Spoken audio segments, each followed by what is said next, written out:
Assalamu alaikum warahmatullahi wabarakatuh. Welcome to Ugbaad Media Geopolitical Analysis. My name is Mahmoud Abdi Ibrahim, a Somali journalist. On this channel, we go beyond the headlines to understand the forces shaping the Horn of Africa and the Red Sea. We examine the competition between regional and global powers, political development, security challenges, economic interests, strategic alliance, and the growing geopolitical importance of this region. Our analysis focuses on not only what is happening, but also on the more important question is why is happening, who benefits, what are the strategic interests behind it, and what could happen next. From Somalia and the wider Horn of Africa to the Red Sea, the Gulf, Turkey, the Middle East, and the major global powers, we will examine the events and competing interests shaping the region.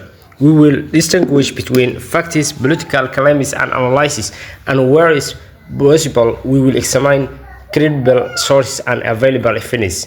This is not about supporting one side or another. It's about understanding the bigger picture. I'm Mahmoud Abdi Ibrahim. Please welcome. This is Ugbaad Media Geopolitical Analysis beyond the headlines and understanding the power behind the history.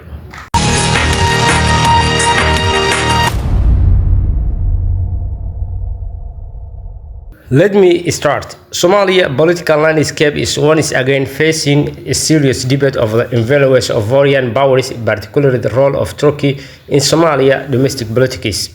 Yusuf Said Hirsi, one of the politicians, Ugbaad Media, a quoted geopolitical analysis, explores the growing questions surrounding Ankara expanding political, security, and economic relationship with Mogadishu. Some opposition politicians and political analysts argue that Turkey has become an important external supporter of President Hassan Sheikh Mohamud's government. Government supporters, however, describe the relationship as a strategic partnership based on mutual interest, security, cooperation, and development. We will examine and will explore all that events regarding Somali politics. One of the most important questions concerns the agreement signed between Somalia and Turkey.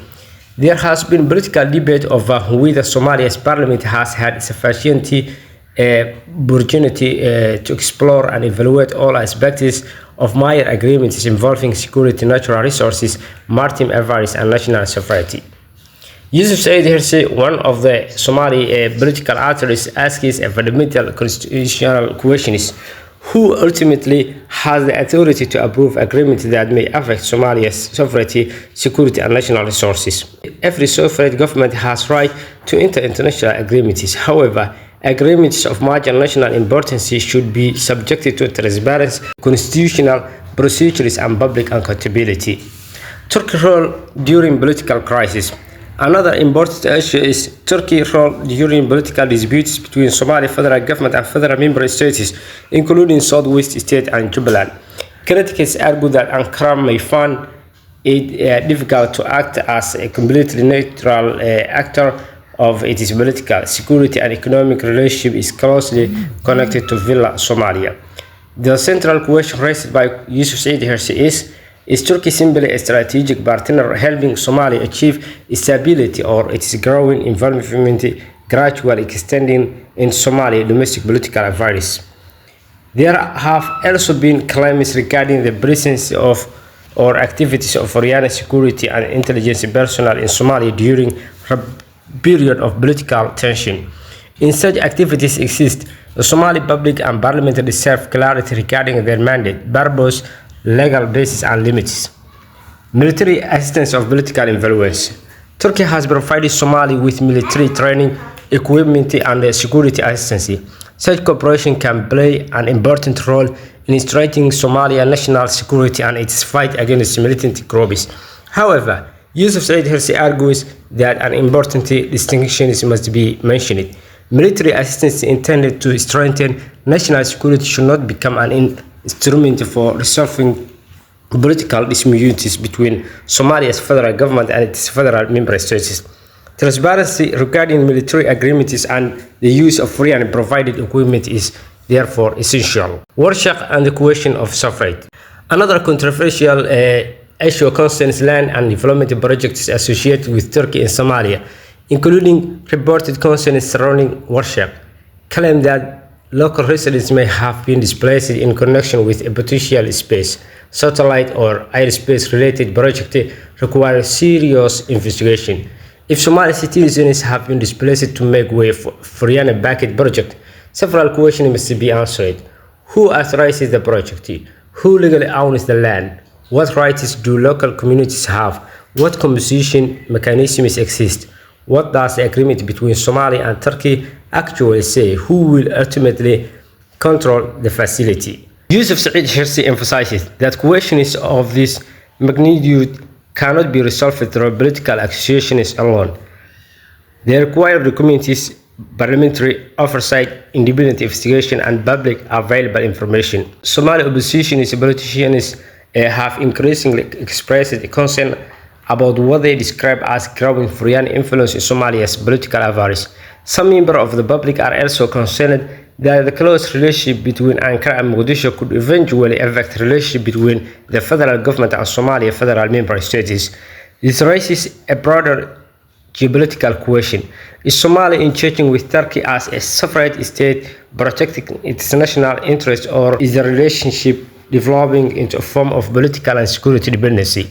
According to Yusuf Said Hirsi, the answer should not be based simply on whether someone supports or opposes Turkey. It should be evaluated through evidence. What is Somalia receiving?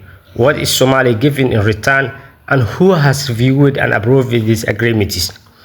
Parliament and political appointments. Political appointments have also intensified the debate of our institutional independence.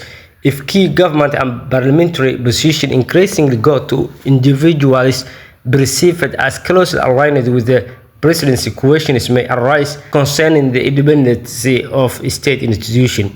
For Yusuf Said Hirsi, the Somali Parliament should be more than an institution that approves government decisions. It should be an institution capable of questioning the executive branch, examining international agreement, and protecting the constitutional balance of power. A strong parliament is essential to a functioning democratic system. The silence of international community. The final question concerns the international community.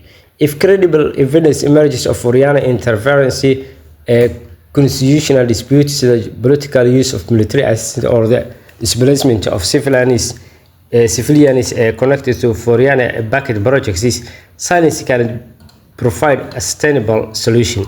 The international community should support Somalia's separate constitutional governance, dialogue between the federal government and federal member states, parliamentary oversight, transparency in international agreements, and the rights of Somali citizens. The principle should apply regardless of which foreign countries are involved. According to Yusuf Said Hirsi, if President Hassan Sheikh Mohamud enjoys genuine political support inside Somalia, argue that such support should ultimately come from Somali citizens, constitutional institutions, and legitimate political process, not from dependency on foreign power. Likewise, if Turkey considers itself genuine strategic partner of Somalia, its relationship with the country should respect Somalia's political sovereignty and avoid becoming a partisan actor in domestic political disputes. The most important question is therefore not simply what is Turkey doing for Somalia. The deeper geopolitical question is what is Somalia receiving, what is Somalia giving in return, and who knows what agreements are being made in the name of Somali people. Ugbaad Media is the only channel in Somalia that analyzes geopolitical, analyze and explore the current events in Horn of Africa. Thank you for watching.